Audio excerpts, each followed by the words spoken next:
মুহূৰ্তত এটা big breaking মানে ডাঙৰ খবৰ এবাৰ মানে গৌৰৱ গগৈ আগবাঢ়িছে ডাঙৰ মন্তব্য হয় বন্ধু বান্ধৱীসকল গৌৰৱ গগৈ যদি কেনেবাকৈ জিকিবলৈ হয় তেওঁ যদি ডাঙৰ ভৱিষ্যতলৈ যদি কিবা মন্ত্ৰীত্ব হ'বলৈ হয় মিনিষ্টাৰ বা মুখ্যমন্ত্ৰী তেতিয়া তেওঁ কৈছে যে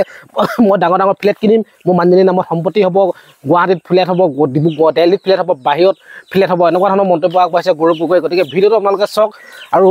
চাই মেলি এটা কমেণ্ট কৰিব কাৰণ আপোনালোকে আচলতে মনৰ কথা আপোনালোকে যিখিনি কথা ভাবি থাকে সেই কথাখিনি আজি গৌৰৱ গগৈয়ে একদম সম্পূৰ্ণকৈ কৈ দিছে এটা সাক্ষাৎকাৰত গতিকে ভিডিঅ'টো বেছি দীঘলীয়া নহয় আপোনালোকে চাওক ভাল পাব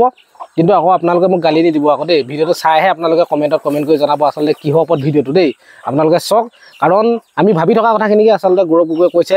গতিকে সেইকাৰণে মই ভিডিঅ'টো লৈ আহিছোঁ চাওক আপোনালোকে আৰু নতুনকৈ অহাকালে মোৰ চেনেল লাইক আৰু চেনেলটো ছাবস্ক্ৰাইব কৰিবলৈ নাপাহৰিব তেতিয়াহ'লে চাওক আমাৰ চৰকাৰ আহিলে মই এতিয়াই কৈ দিছোঁ যে মোৰ পত্নীৰ নামত মই কোম্পানী হ'বলৈ নিদিওঁ বা তেওঁ নিজে নিবিচাৰে আৰু পত্নীৰ নামত কোম্পানী খুলি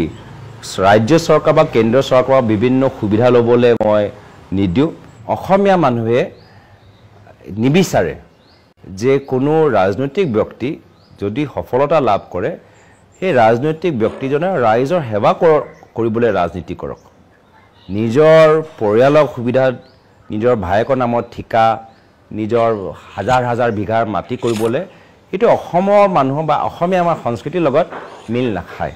খালি মুখ্যমন্ত্ৰী ল'ৰা হিচাপে মোৰ নামত ক'ৰবাত কোম্পানী হ'ল মোৰ কোনোবা পাৰ্টনাৰশ্বিপ হ'ল মোৰ কিবা শ্বেয়াৰ হ'ল মই এইবোৰ চব কৰি অহা নাই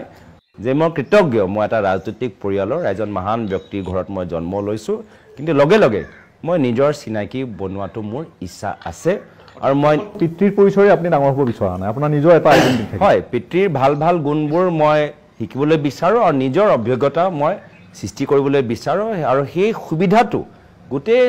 স্বাধীনতা ফ্ৰীডম মই নিজৰ ঘৰত পালোঁ সেইকাৰণে মই প্ৰাইভেট ছেক্টৰত অনুভৱ গ্ৰহণ কৰিলোঁ মই NGO ছেক্টৰত অনুভৱ গ্ৰহণ কৰিলোঁ বিদেশত পঢ়িবলৈ এটা সুবিধা পালোঁ অসমতো আহি অসমত বিভিন্ন NGOৰ লগত কাম কৰিবলৈ এটা সুযোগ এটা পালোঁ আৰু মই ভাবোঁ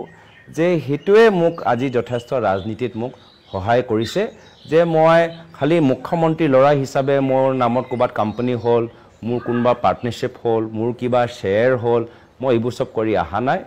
মই কি কয় নিজৰ এটা প্ৰফেশ্যনেল এক্সপিৰিয়েঞ্চ লৈ প্ৰফেশ্যনেল এটা ছ'চিয়েল ৱৰ্কৰ এটা বেকগ্ৰাউণ্ড লৈ উচ্চ শিক্ষা গ্ৰহণ কৰি এটা নিজৰ এটা ইণ্ডিপেণ্ডেণ্ট এটা থিংকিং লৈ মই আহিছোঁ কিন্তু হয় যদিও মোৰ থিংকিং মোৰ এটা নিজৰ এটা থিংকিং আছে কিন্তু মই সদায় মোৰ পিতৃৰ কামৰ পৰা অনুপ্ৰাণিত হৈ অনাগত দিনত কাম কৰি যাম আপোনাৰ পিতৃ আৰু মাতৃৰ প্ৰসংগ এটা উত্থাপন কৰিব বিচাৰিছোঁ যে এটা বিশেষ গুণ আছিলে তৰুণ গগৈদেৱৰ আৰু আপোনাৰ মাতৃ ডলি গগৈৰ এটা বিশেষ গুণ আছিলে যে তেখেতে 15 বছৰ মুখ্যমন্ত্ৰীৰ বাপ পালে কিন্তু ডলি গগৈ তেখেতৰ মুখ্যমন্ত্ৰীৰ পত্নী হিচাপে অসমৰ ৰাইজৰ যিটো এটা প্ৰভাৱ থাকে মুখ্যমন্ত্ৰী পত্নী হিচাপে যিটো প্ৰভাৱ থাকে সেই প্ৰভাৱটো তেখেতে কেতিয়াও প্ৰয়োগ নকৰিলে অসমৰ ৰাইজে কেতিয়াও নেদেখিলে কোনো ৰাজনৈতিক সভাত ডলি গগৈ আজিলৈকে হয়তো মানুহে চিনিও নাপাব হয়তো যে এখেত তৰুণ গগৈদেৱৰ অমুক আছিলে বুলি হয়তো বহুতে চিনি নাপাব ব্যক্তিগতভাৱে কাৰ কি সম্পৰ্ক যিটো বেলেগ কথা কিন্তু ৰাজনৈতিক পৰিচয় তেখেতৰ বিশেষ নাই বা তেখেতে সেই যিটো প্ৰভাৱ সেইটো ল'ব বিচৰা নাছিলে একেটা পথ আপুনিও ল'ব বিচাৰিছে নি আপোনাৰ পত্নীকো কিন্তু সেই বিয়াৰ আগত যিটো দেখিলে বিয়াৰ পিছত যিটো দেখিলে তাৰ পিছত কিন্তু অসমৰ ৰাইজে আপোনাৰ পত্নীক দেখা নাই আপোনাৰ ৰাজনৈতিক জীৱনত আপুনিও পিতৃৰ সেই পদে অনুকৰণ কৰিব বিচাৰিছে নেকি নাই এইটো মাত্ৰ আমাৰ নিজৰ ঘৰৰ আদৰ্শ নহয় এইটো অসমীয়া আদৰ্শ অসমীয়া মানুহে নিবিচাৰে যে কোনো ৰাজনৈতিক ব্যক্তি যদি সফলতা লাভ কৰে সেই ৰাজনৈতিক ব্যক্তিজনে ৰাইজৰ সেৱা কৰিবলৈ ৰাজনীতি কৰক নিজৰ পৰিয়ালৰ সুবিধা নিজৰ ভায়েকৰ নামত ঠিকা নিজৰ হাজাৰ বিঘাৰ মাটি কৰিবলৈ এইটো অসমৰ মানুহ বা অসমীয়া আমাৰ সংস্কৃতিৰ লগত মিল নাখায় তো মই ভাবোঁ আমি এজন সাধাৰণ অসমীয়া পৰিবাৰৰ দৰে আমি থাকিবলৈ বিচাৰোঁ আমাৰ অসমীয়া আদৰ্শলৈ আমি কাম কৰিবলৈ বিচাৰোঁ আৰু হয় ময়ো অলপ দিন আগতে কৈছোঁ যে আমাৰ চৰকাৰ আহিলে মই এতিয়াই কৈ দিছোঁ যে মোৰ পত্নীৰ নামত মই কোম্পানী হ'বলৈ নিদিওঁ বা তেওঁ নিজে নিবিচাৰে আৰু পত্নীৰ নামত কোম্পানী খুলি ৰাজ্য চৰকাৰ বা কেন্দ্ৰ চৰকাৰৰ বিভিন্ন সুবিধা ল'বলৈ মই